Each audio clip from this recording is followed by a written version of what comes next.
trazer uma palavra aos amados sobre a necessidade da perseverança.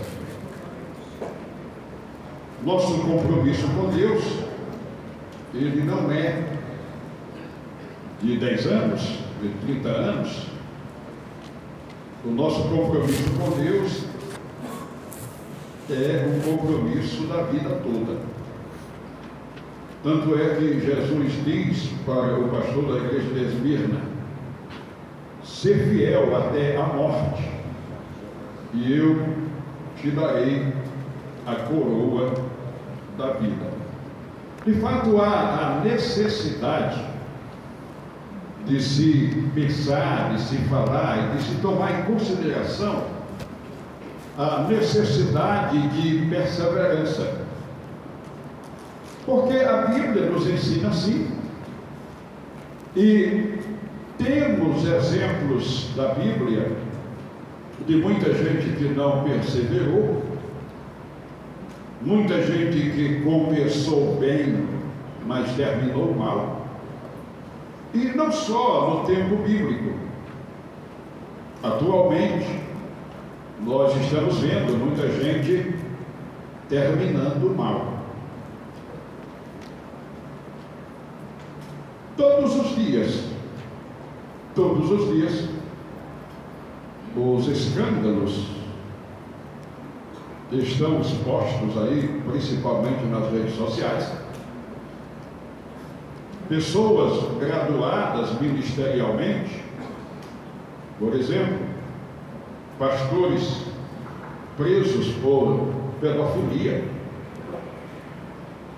bispos presos por estupro, outros por assassinatos,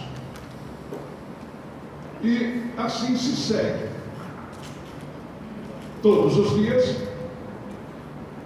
escândalos envolvendo autoridades religiosas. Antigamente, uma notícia vinha bem distante uma da outra, envolvendo padres, envolvendo o pessoal do catolicismo. E o tempo passou, e posso até dizer assim que no século passado não se ouvia falar num pastor envolvido em escândalo desse tamanho. Mas, gente, nesses últimos anos, no ano passado, este ano, de poucos anos para cá, e a cada dia se multiplica, os escândalos estão aí. E para os inimigos do Evangelho, para os inimigos da igreja, somos todos iguais. Então as pessoas olham e são capazes de dizer: Evangelho? Que é isso? Crença em Deus, igreja, cristianismo? Que porcaria é essa? Por conta dos escândalos que se multiplicam,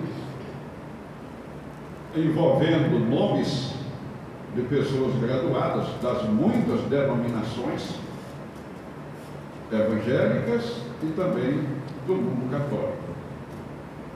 O apóstolo Paulo adverte que quem pensa que está de pé tenha cuidado para que não caia. A palavra aqui que nós acabamos de ler, relendo o verso 38 e 39, está nos dizendo: mas o justo viverá da fé, e se ele recuar, a minha alma não tem prazer nele. E mais, 39, nós porém não somos daqueles que se retiram para a perdição, mas daqueles que creem para a salvação da alma. O autor aos Hebreus, ele conhecia pessoas que haviam saído do caminho. Ele conhecia pessoas que haviam recuado. Ele conhecia pessoas que haviam se desviado para a perdição. Mas eu também conheço. Vocês também conhecem.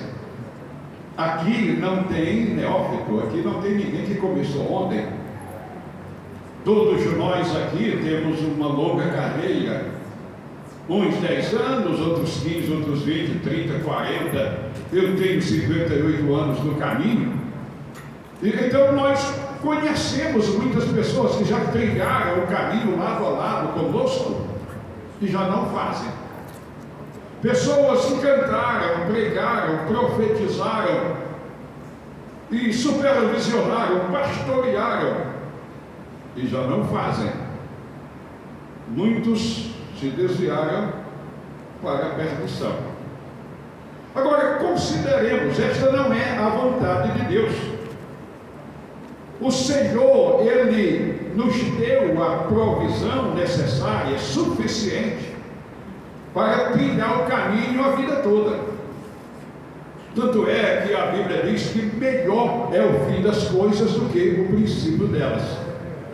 A Bíblia diz também que a vereda do justo é como a luz da aurora, que vai brilhando mais e mais até ser dia perfeito. O que nos ensina que, ao invés de recuar ou nos desviar para a perdição, pelo contrário, a gente pode avançar, melhorar. E como diz Paulo, podemos chegar à estatura de varão perfeito, à medida completa de Cristo. Então, este é um tema que precisa ser pensado e apreciado por todos nós, porque nós precisamos vencer, nós precisamos seguir o caminho, nós precisamos dar bom testemunho, nós precisamos brilhar como luz, nós precisamos ser sal da terra, nós precisamos estar prontos para responder o toque da trombeta de Deus que vai arrebatar a sua igreja para o céu. Louvado é o nome do Senhor. Vamos então pensar e considerar alguns fatos bíblicos. A Bíblia diz até de forma repetida, referindo-se aos reis de Israel, reino do norte, que fizeram o que era mal aos olhos do Senhor. Fizeram o que era mal aos olhos do Senhor. A história dos reis de Israel quase sempre inclui esta informação. E fez o que era mal aos olhos do Senhor. E fez o que era mal aos olhos do Senhor. Pensando nos reis de Judá, um pouco menos, mas também muitos deles se incluem em suas histórias a mesma informação. E fez o que era mal aos olhos do Senhor. E houve um que teve um final tão deplorável, que a Bíblia declara que ele fez o que era mal aos olhos do Senhor, e ele foi tão desonrado que a sua sepultura foi sepultura de cola de jumento. O que é deplorável para qualquer ser humano. Imaginemos para um rei de Israel que queria um trono em Jerusalém, um rei de Judá que queria um trono em Jerusalém, um homem da descendência de Abraão, da descendência de Davi, rei sobre Judá, trono em Jerusalém, ser tão desonrado que, morrendo ele, sua sepultura foi sepultura de cova de jumento. Isso por quê? Por conta da desobediência, em consequência do seu caminho mau, porque fez o que era mal aos olhos do Senhor. E a história se repete. Estamos vendo nos dias atuais líderes religiosos fazendo o que é mal aos olhos do Senhor, escandalizando, dando mau exemplo, sendo motivo de blasfêmia, por conta de conduta de filho do diabo. Tem o rótulo de filho de Deus, ostenta os títulos de filho de Deus, e de Bíblia na mão, se declara proclamador morador do reino de Deus, embaixador do céu, mas a conduta é de filho do diabo. Nós precisamos nos preocupar com esta realidade, porque eu e você, nós precisamos seguir o caminho, sem recuar, sem se desviar para a perdição, mas como diz a palavra do Senhor, seguindo o caminho que brilha mais e mais até ser dia perfeito, a luz da aurora, o amanhecer do dia, e nós aguardamos o grande dia da manifestação do Senhor, e nós precisamos estar acesos como lâmpadas, como luzeiros, brilhando como lâmpada no velador. Nós vamos conferir a história de um homem que foi agraciado pelo Senhor, que também reinou sobre Jerusalém, e o seu reino foi mais de 50 anos. Nós estamos falando do rei Uzias. A Bíblia declara no capítulo 26 do segundo livro das Crônicas, no verso 3, que Uzias tinha 16 anos de idade quando começou a reinar, e 55 anos reinou em Jerusalém. No verso de número 4, temos a informação de que ele fez o que era reto aos olhos do Senhor. No verso 5, nos informa que ele deu-se a buscar a Deus nos dias de Zacarias, que era sábio nas visões de Deus, e nos dias em que buscou o Senhor, Deus o fez prosperar. Então esse homem teve um início abençoado, um início honroso, uma largada gloriosa, e a Bíblia dá testemunho disso. Agora vamos considerar: ninguém é coroado na partida, ninguém é coroado na largada. O coroamento só se recebe depois que se cruza a linha de chegada. É verdade. O apóstolo Paulo usa este exemplo para estimular os crentes coríntios a serem perseverantes, a se esforçarem e trilharem o caminho do Senhor até que chegassem ao final glorioso para receberem a coroa inacessível, a coroa de glória. Ele mesmo dá o testemunho pessoal de que se esforçava, até esmorando o seu próprio corpo, subjugando suas vontades, para que, trabalhando pela salvação dos outros, não fosse perdido. Vamos insistir nesse entendimento. Não basta começar bem, é preciso continuar bem e terminar melhor. Eu vou dizer de novo, para que vocês gravem aí, e como diz Paulo e o autor dos Hebreus, escrevam na tábua do coração. Não basta começar bem, é preciso continuar bem e terminar melhor, porque o coroamento é no final da jornada. Então o rei Uzias, que começou assim tão bem, tão jovem, tão dedicado, buscando ao Senhor, tão honrado, ele guerreou e venceu muitas nações inimigas, inclusive os filisteus. Ele construiu muitas cidades, ele aparelhou uma máquina militar, com muitos equipamentos novos, com muitas máquinas capazes de lançar grandes pedras a longas distâncias. Ele edificou uma muralha forte e poderosa em Jerusalém.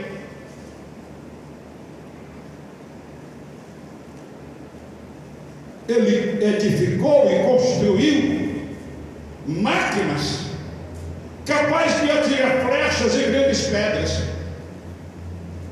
O verso 15 diz que a sua fama voou, se espalhou para muito longe, porque foi maravilhosamente ajudado, até que se tornou forte. Vejam como este homem foi abençoado. Ele cresceu, sua fama se espalhou pelo mundo, ele foi maravilhosamente abençoado. O que poderia acontecer de mal ou de negativo a este homem? O verso 16 nos diz assim: mas havendo-se já fortificado, exaltou-se o seu coração até se corromper, e transgrediu contra o Senhor seu Deus, porque entrou no templo do Senhor para queimar incenso no altar do incenso. A fama, a glória, a riqueza lhe abriu no coração o espaço para o orgulho, para a exaltação. E ele, olhando para os demais mandatários do mundo, ele os invejou. Oh, glória a Deus! Porque os faraós, eles se consideravam deuses e eram adorados como se fossem. Os grandes líderes da Assíria também eram adorados como deuses, eram declarados divinos.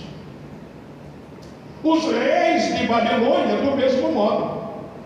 Lembram-se que Nabucodonosor até fez uma grande imagem representante de si mesmo no seu reino, para que todos os súditos adorassem,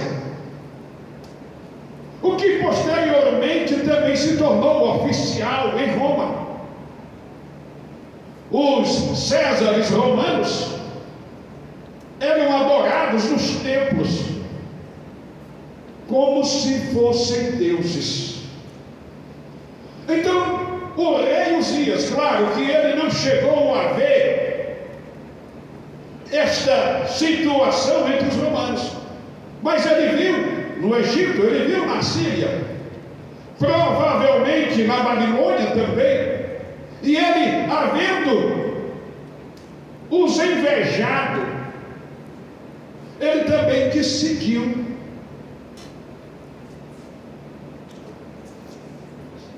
reconhecer-se Deus, reconhecer-se soberano, reconhecer-se um ser divino, porque ele entrou no templo para queimar incenso. Não foi para o Deus de Abraão, ele entrou lá para queimar incenso para si. Queimar incenso para o Deus de Abraão já era um erro, porque não era competência dele. O sumo sacerdote, os sacerdotes devidamente autorizados é que podiam fazer assim. Mas ele adentra ao templo com o incensário para fazer uma autoadoração. O sumo sacerdote, com mais 80 sacerdotes valentes,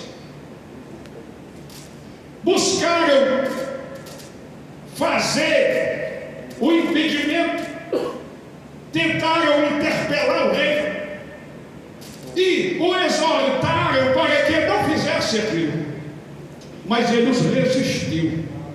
Ele resistiu, o sumo sacerdote com os 80 sacerdotes valentes, e queimou incenso. E queimou incenso numa atitude de autoadoração. Os riscos que nos cercam são muitos. E quando somos grandiosamente abençoados por Deus, há também o risco do orgulho, da exaltação.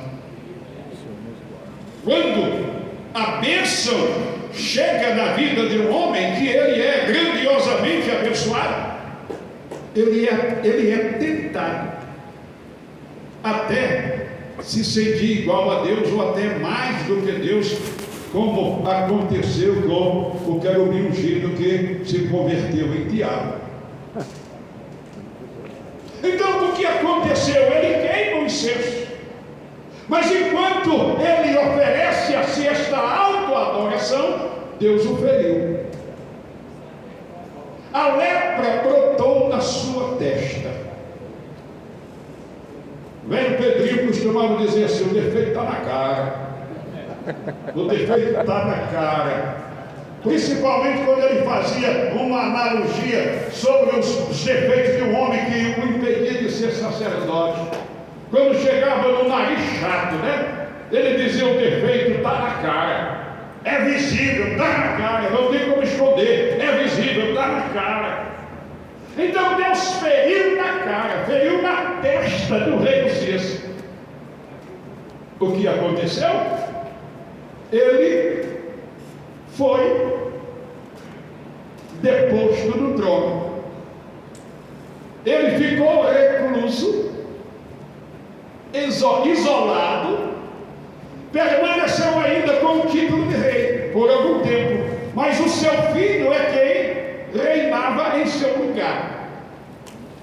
Ele perdeu o comando da nação, ele perdeu a autoridade, ele perdeu a saúde, ele perdeu a comunhão com Deus, ele perdeu a liberdade de estar em família, perdeu a liberdade de estar na sociedade.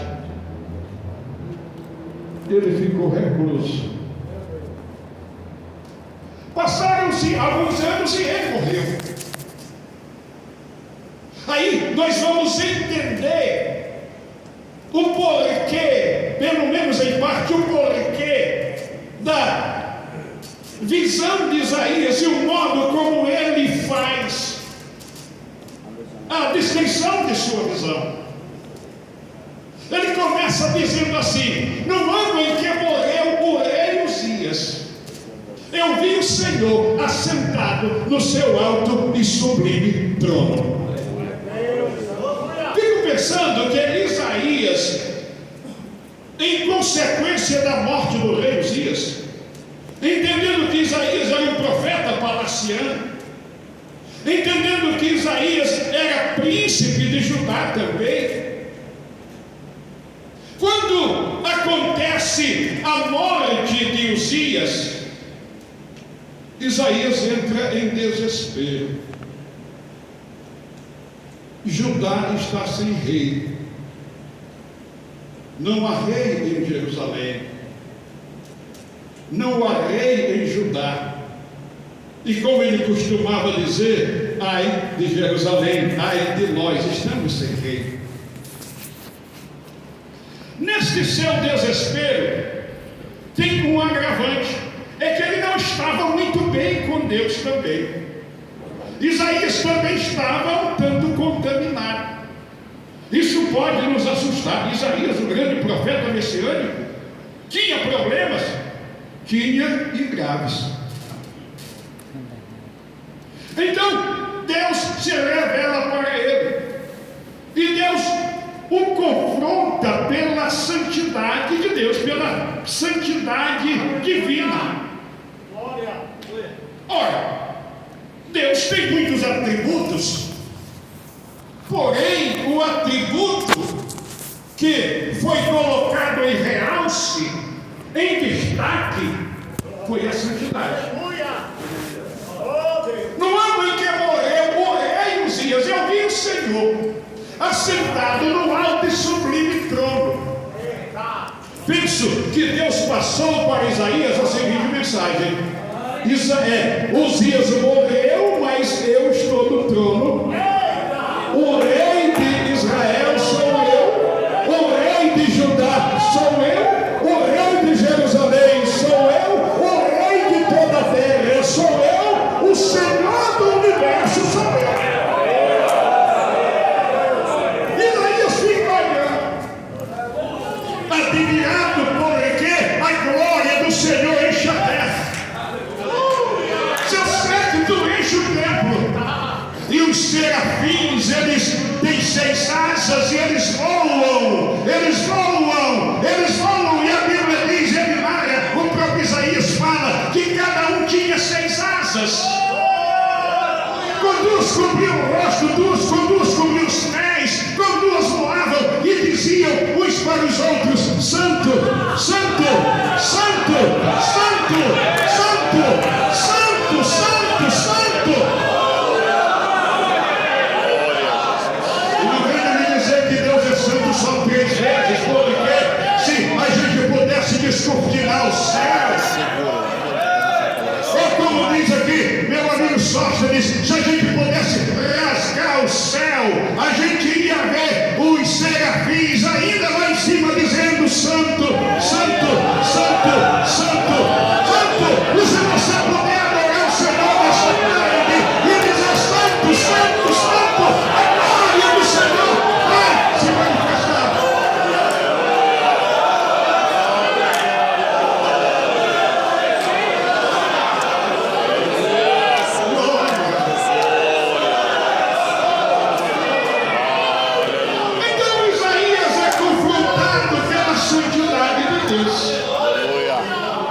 Lembram-se que nos versos anteriores Isaías vinha fazendo denúncias contra muitas pessoas. Ai dele, ai dela, ai daquele outro.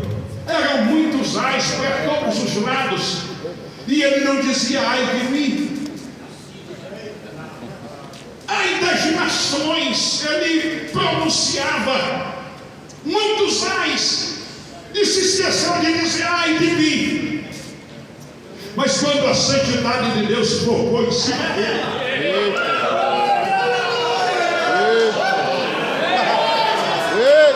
que os seus pecados foram revelados, aí não tem jeito. Aí ele disse ai de mim. Mas vamos considerar aqui uma coisa muito comum, mas ajuda a ilustrar. Este espaço aqui, acima de nossas cabeças, na nossa visão está tudo limpo, não tem poluição. Agora, se a gente acendesse uma luz de maior claridade do que estas lâmpadas, a gente ia ver uma quantidade imensa de pó, meu Deus, flutuando aqui nesse espaço. Tem muita sujidade aqui que os nossos olhos não enxergam, porque a luz é pouca. Meu Deus. Então a sujidade, a sujeira da vida de Isaías, nem ele via, porque a luz estava pouca.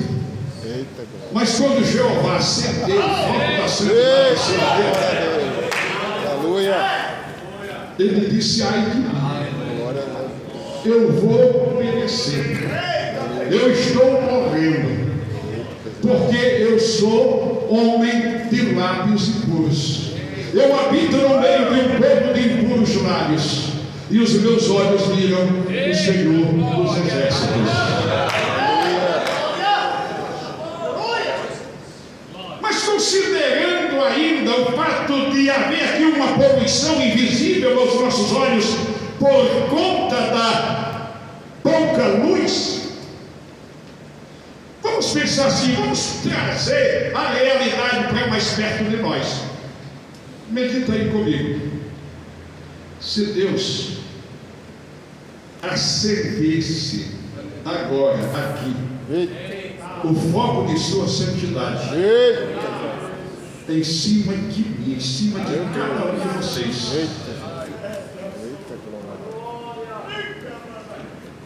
o que seria visto? Quais seriam as nossas reações? Pensa comigo. E eu sei exatamente porque estou tratando disso, porque o Senhor conhece cada um de nós, tanto por dentro como por fora. A palavra do Senhor ela não é inútil. Ela vem com finalidade. E o Senhor sabe, o Senhor conhece, e o Senhor quer tratar com cada um de nós para produzir em nós uma vida melhor. Aleluia! Bendito seja. Eu não sou aquele pregador que disse eu não sei por que estou dizendo isso. Se eu não souber, eu não digo. Eu digo porque sei. Deus quer tratar com cada um.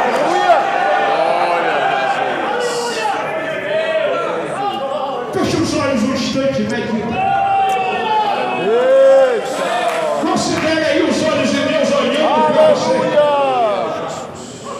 Bendito seja. Considere aí os serafins gritando em voz alta: Santo, Santo, Santo. Considere aí o foco da santidade de Deus descendo sobre a sua vida. O que Deus está vendo em você? Jesus diz: eu sei as tuas obras. Eu sei as tuas obras. Eu sei as tuas obras. Eu sei as tuas obras. Eu sei as tuas obras. Eu vou dizer de novo: Jesus diz: eu sei as tuas obras. Eu sei as tuas obras.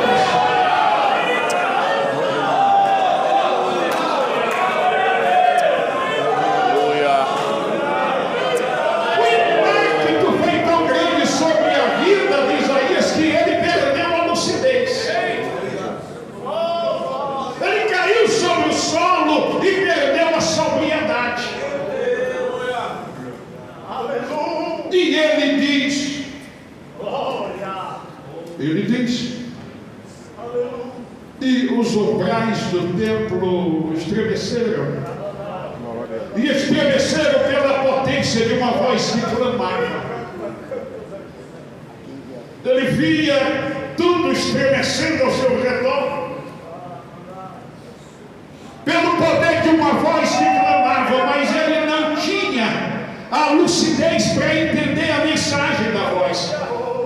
Não era apenas um grito, era uma voz que trazia uma mensagem, era uma voz articulada, era uma mensagem, mas ele não entendia, ele só escutava o barulho e via o tremor de tudo ao seu redor.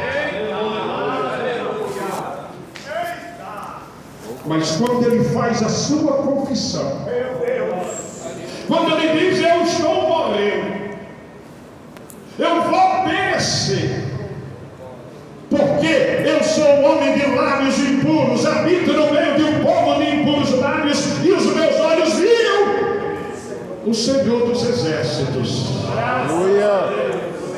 Quando ele faz esta confissão, um dos serafins sai da rota da glorificação, toma o alicate grandão, vai no altar de brasas,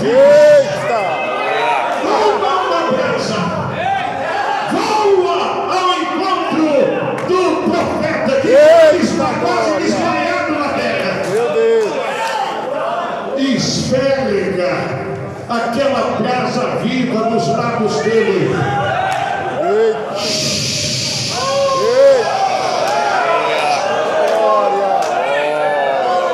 Pensa que ele esfregou para um lado e para o outro e foi dizendo assim: isso te tocou.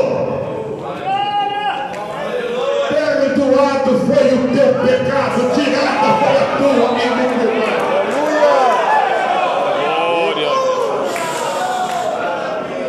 Perdoado de seus pecados, libertos da iniquidade. Agora ele restaura a lucidez. Ele volta à sobriedade. A voz que fazia tudo estremecer continuava clamando. E ele agora entende: a quem enviarei? E quem há de ir por nós? A quem enviarei? E quem há de ir por nós? Glória a Deus. Ele se levanta e responde: Aleluia. Aleluia. eis-me aqui, Senhor. Glória a Deus. Envia-me a mim. Glória a Deus. Posteriormente ele diz: o Senhor me deu uma língua erudita. E me deu uma boa palavra para o necessitado. Glória a Deus. Porque o Senhor perdoou, o libertou, o restaurou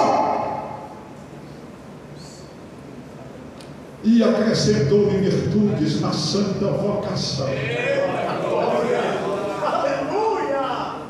Aleluia! Que ministério glorioso! Aleluia. Mas ele viveu em perigo, ele viveu em grande risco. Felizmente o Senhor o socorreu. Aleluia! Fiquemos de pé. Com o sinal de que realmente estamos terminando. Mas eu quero fazer uma oração com vocês.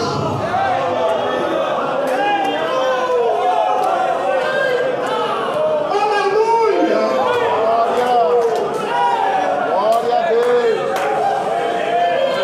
Nós corremos risco, gente. O poder do mal tenta de todo jeito nos derrotar. É como Pedro diz. Meu Deus. O diabo, nosso adversário, longe como um leão em busca de quem possa tragar. Diabo diz: resistir o diabo e ele fugirá de vós. Achegamos a Deus e ele se achegará. Limpai as mãos, pecadores, e mais de duplo ânimo, purifiquem o vosso coração.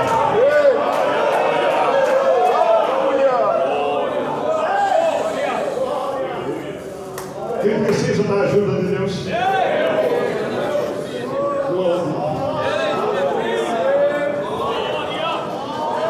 Eu não acredito que algum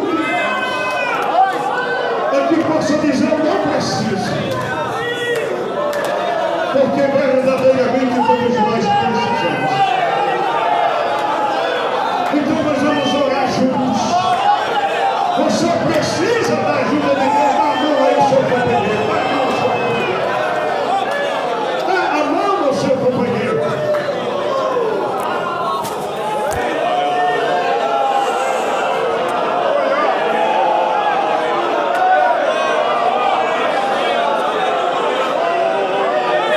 Levantem as mãos dadas até onde não causar escorrer.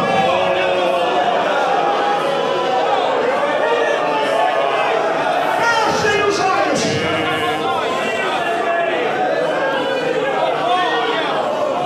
O Senhor vos dará visões. O Senhor vos dará visões. O Senhor está presente. O Senhor vos dará visões. O Senhor vos dará palavras proféticas. O Senhor tirar labaredas de fogo sobre vossas cabeças. Nossas cabeças. O Senhor concederá dons espirituais.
palestrante, né?